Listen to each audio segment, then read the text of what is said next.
अगर आप C plus plus developer हो तो क्या आपको भी ये क्वेश्चन है कि हमें copy constructor, assignment operator and destructor हर एक क्लास के लिए लिखना चाहिए?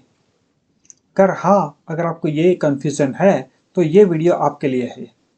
रिसेंटली एक डिस्कशन में हमको ये पता चला कि बहुत ज़्यादा डेवलपर होते हैं, वो हर एक क्लास के लिए कॉपी कंस्ट्रक्टर, असाइनमेंट ऑपरेटर और डिस्ट्रक्टर लिखते हैं, लेकिन उनको ये पता नहीं होता है कि कहाँ पर लिखना चाहिए और कहाँ पर नहीं लिखना चाहिए। इस वीडियो में हम एक सिंपल रूल डिस्कस करेंगे, जहां पर आपको खुद को पता चल जाएगा कि हमें ये copy constructor, assignment operator and destructor लिखना चाहिए कि नहीं अपने क्लास के लिए। So let's discuss this video. Hi, I am Smitesh and welcome to the channel. For example, हमारे पास एक सैंपल क्लास है। क्लास का नाम सैंपल है। उसके अंदर एक पॉइंटर मेंबर वेरिएबल है, डिफॉल्ट कंस्ट्रक्टर है, पैरामीटराइज कंस्ट्रक्टर है और डिस्ट्रक्टर है। मैन के अंदर हम लोग सैंपल का एक ऑब्जेक्ट क्रिएट कर रहे हैं n1, और दूसरी लाइन के अंदर हम n2 ऑब्जेक्ट क्रिएट कर रहे हैं, लेकिन वो होगा कॉपी होगा n1 से। उसके जितने भी मेंबर वेरिएबल होंगे या तो जितने भी डेटा होगा वो n2 n1 से कॉपी होगा। इस क्लास के अंदर अगर हम देखने जाए तो हमारे पास कोई भी कॉपी कंस्ट्रक्टर नहीं है, असाइनमेंट ऑपरेटर नहीं है, डिस्ट्रक्टर हमारे पास है। तो अभी क्वेश्चन ये आता है, क्या हमें इस क्लास के लिए copy constructor and assignment operator लिखना चाहिए? तो दो सिनारियो है, लिखना चाहिए या नहीं लिखना चाहिए। तो एज्यूम करिए कि हम नहीं लिखते हैं, तो क्या होता है? तो अगर हम नहीं लिखते हैं कॉपी कंस्ट्रक्टर, तो कंपाइलर खुद से अपना एक कॉपी कंस्ट्रक्टर प्रोवाइड करता है। अब वो क्या करेगा? जब वो कॉपी करेगा तो वो बिट बाय बिट कॉपी करेगा, यानी कि मेंबर वाइज कॉपी करेगा। इसका मतलब ये हुआ कि n1 के अंदर ये पॉइंटर वेरिएबल है, वो डायरेक्टली कॉपी हो जाएगा n2 के अंदर। अब यहाँ पर n1 के पास पॉइंटर मेंबर वेरिएबल है, तो कंसिडर करो कि ये n1 का m_ptr पॉइंटिंग टू 10,000 लोकेशन, तो ये भी कॉपी हो जाएगा n2 के अंदर, ना ही डेटा कॉपी होगा। ठीक है, तो इंस्टेड ऑफ कॉपिंग डेटा, कंपाइलर क्या करेगा? डायरेक्टली एड्रेस लोकेशन कॉपी करके n2.m_ptr n1 को दे देगा। यानी कि ये दोनों ही ऑब्जेक्ट के जो मेंबर वेरिएबल है m_ptr, वो एक ही लोकेशन को पॉइंट आउट करेंगे। अब क्या होगा कि यहां पर तो हमने मैन लिखा है, जब n1 का आउट ऑफ स्कोप पर चला जाएगा तो डिस्ट्रक्टर को कॉल करेगा। डिस्ट्रक्टर के अंदर हमने डिलीट लिखा है, वो क्या करेगा? वो इस लोकेशन को फ्री करेगा। ठीक है, तो n1 का डिस्ट्रक्टर कॉल हुआ, उसने इस लोकेशन को फ्री किया। अब n2 भी वही करेगा, n2 भी आउट ऑफ स्कोप चला जाएगा और वो भी कॉल करेगा डिस्ट्रक्टर को, और वो भी ट्राई करेगा इस मेमोरी लोकेशन को फ्री करने का, पर वो मेमोरी लोकेशन तो ऑलरेडी फ्री हो चुकी है। तो उस कंडीशन में क्या होगा? ये प्रॉब्लम होगा डबल डिलीट का। ये एक डबल डिलीट का प्रॉब्लम होगा।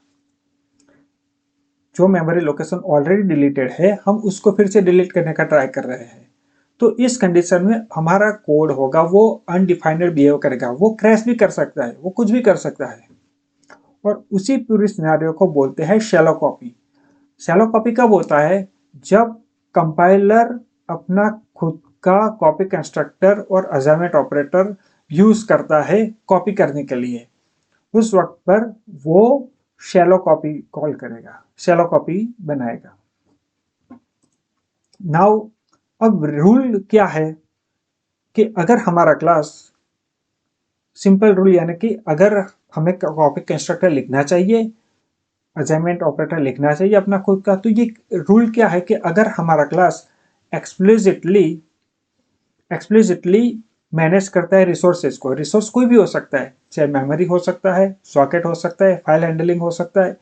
अगर हम ये सब चीजें यहाँ पर अपने क्लास के लिए करते हैं एक्सप्लिसिटली, तो हमें ये तीन मेथड लिखने की जरूरत पड़ेगी: copy constructor, assignment operator and destructor. हमें वो लिखना ही पड़ेगा। तो ये अपडेटेड वर्जन है। यहाँ पर हम लोगों ने डिस्ट्रक्टर हमने ऑलरेडी लिखा हुआ है, यहाँ पर हम लोग कॉपी कंस्ट्रक्टर लिख रहे हैं और यहाँ पर असाइनमेंट ऑपरेटर लिख रहे हैं, और इसी चीज को बोलते हैं रूल ऑफ थ्री। ये C++11 के पहले होता था, यानी कि हम C++11 के पहले यूजुअली हम 3 मेथड प्रोवाइड करते थे, copy constructor, assignment operator, destructor. कब? जब हमारा क्लास एक्सप्लिसिटली पॉइंटर को यूज करेगा, यानी कि मेमोरी लोकेशन के अलोकेट डी अलोकेट करेगा, या तो फाइल हैंडलिंग का हम यूज करेंगे, या तो सॉकेट का यूज करेंगे, या तो और ऐसी चीज है उसका यूज करेंगे, तब हमको ये लिखना ही पड़ेगा 3, copy constructor, assignment operator, destructor. अब C++11 के बाद क्या हुआ? C++11 ने जैसे इंट्रोड्यूस किया मूव सेमेंटिक, हमें 2 और मेथड लिखने की जरूरत पड़ गई, जिसको बोलते हैं मूव कंस्ट्रक्टर और मूव असाइनमेंट ऑपरेटर। और इस बिकॉज यहाँ पर 5 मेथड है, इसीलिए हम उसको बोलते हैं रूल ऑफ 5।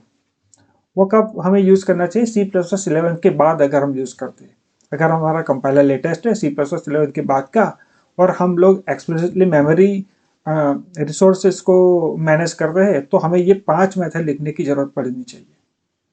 ऐसा है। ये एक सैंपल है, सैंपल कोड है, जहां पर हम सभी 5 मेथड को इंप्लीमेंट किया है। यहाँ पर डिस्ट्रक्टर है, यहाँ पर कॉपी कंस्ट्रक्टर है, यहाँ पर असाइनमेंट ऑपरेटर है, यहाँ पर मूव कंस्ट्रक्टर है और मूव असाइनमेंट है। तो अभी फिर से क्वेश्चन आता है कि हमें कब ये 5 मेथड लिखने की जरूरत नहीं होनी चाहिए? तो इसका आंसर है, ये एक एग्जांपल है, एग्जांपल क्लास है। कंसिडर, फिर से एक नया हम एग्जांपल क्लास लेते हैं, sample he. Instead of pointer हम लोगों ने एक यहाँ पर एसटीडी स्ट्रिंग लिया है। अब हम को ये क्वेश्चन आता है कि क्या हमें इसका भी कॉपी कंस्ट्रक्टर, असाइनमेंट ऑपरेटर और डिस्ट्रक्टर लिखना चाहिए? तो उसका आंसर है नहीं। इसका रीजन क्यों है? क्योंकि यहाँ पर हम लोग कुछ एक्सप्लिसिटली रिसोर्स को मैनेज नहीं कर रहे हैं। अगर आप देखोगे तो m_name इसकी std स्ट्रिंग टाइप है, तो it is a responsibility of std string जो इस मेमोरी लोकेशन को, इस ऑब्जेक्ट को, इस मेंबर वेरिएबल को मेमोरी लोकेशन प्रोवाइड करे और डिस्ट्रैक्ट करे। हमें इसकी जरूरत नहीं होनी चाहिए। ये इट इज अ हाइडक ऑफ std स्ट्रिंग। तो अगर हमारा क्लास ऐसे एक्सप्लिसिटली कोई भी मेमोरी मैनेजमेंट या तो कोई भी रिसोर्स को मैनेज नहीं करता है, तो हमें अपना कॉपी कंस्ट्रक्टर, असाइनमेंट ऑपरेटर और डिस्ट्रक्टर लिखने की जरूरत नहीं है। और एक सिनारियो है जहां पर हमें ये 5 लिखने की जरूरत नहीं है, जब हमारा क्लास के मेंबर वेरिएबल्स, सभी मेंबर वेरिएबल्स RAII टाइप हो। For example, resource acquisition is initialization. मैं इसके बारे में बताता हूँ। पहले हम ये रूल ऑफ 0 को डिस्कस करते हैं। रूल ऑफ 0 का मतलब है कि हमें कुछ भी ऐसा लिखने की जरूरत नहीं है, कॉपी कंस्ट्रक्टर, असाइनमेंट ऑपरेटर और डिस्ट्रक्टर। तो अगर हमारा class, if a class do not explicitly manage resources, हमारा क्लास कोई भी ऐसे रिसोर्स को यूज एक्सप्लिसिटली रिसोर्स को मैनेज नहीं करता है, जैसे कि मेमोरी हुआ, सॉकेट हुआ, फाइल, तो हमें ये 5 मेथड लिखने की जरूरत नहीं है।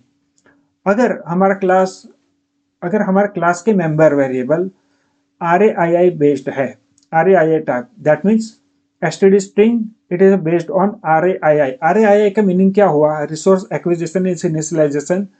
फॉर एग्जांपल, इस डेटा टाइप है std स्ट्रिंग, ये इसकी जो लाइफ स्पैन है वो अपने इस सैंपल क्लास के ऑब्जेक्ट के हिसाब से ही लाइफ स्पैन होगी। यानी कि जब हमारा सैंपल का ऑब्जेक्ट डिस्ट्रॉय होगा, इसके साथ साथ m_n नेम भी डिस्ट्रॉय होगा। And because of that reason हमें इसको एक्सप्लिसिटली इस m_name को मैनेज करने की जरूरत नहीं होती है। और इसी वजह से हमको कोई भी ये 5 मेथड लिखने की जरूरत नहीं होती है। और RAII ऐसे बहुत ज्यादा अपने पास क्लासेस है जो RAII बेस्ड है, जैसे कि all the smart pointer, unique pointer, shared pointer, mutex है, std स्ट्रिंग है, वेक्टर है, almost container classes which are based on RAII type. So अगर हम इन सब का यूज करेंगे तो हमें कुछ भी ये कॉपी कंस्ट्रक्टर, असाइनमेंट, डिस्ट्रक्टर और copy move constructor, move assignment लिखने की जरूरत नहीं होती है, और उसी को ही रूल 0 बोलते हैं। तो आई होप आपको इस वीडियो से पता चल गया होगा कि कब हमें ये 5 मेथड लिखनी चाहिए और कब नहीं। फिर से एक बार, अगर हमारा क्लास एक्सप्लिसिटली रिसोर्स को मैनेज करता है, जैसे मेमोरी को क्रिएट करता है, डिलीट करता है, फाइल का यूज़ करता है, सॉकेट का यूज़ करता है, तो हमें ये 5 मेथड लिखने की ज़रूरत पड़ सकती है, लिखनी चाहिए। और अगर हम इन सब का यूज़ नहीं करते और इसके बजाय हम लोग RAII बेस्ड टाइप का यूज़ करते हैं अपने मेंबर वेरिएबल में, फॉर एग्जांपल std स्ट्रिंग है, वेक्टर है, म्यूटेक्स है, या तो फिर स्मार्ट पॉइंटर से हम उसका यूज़ करते हैं, तो हमें ये 5 लिखने की, ये 5 methods copy constructor, assignment operator, destructor, move constructor, move assignment, इसकी ज़रूरत नहीं है लिखने की। This is the simple rule. I hope you understand. अगर आपको ये वीडियो अच्छा लगा हो तो लाइक करिए and subscribe my channel. Thank you.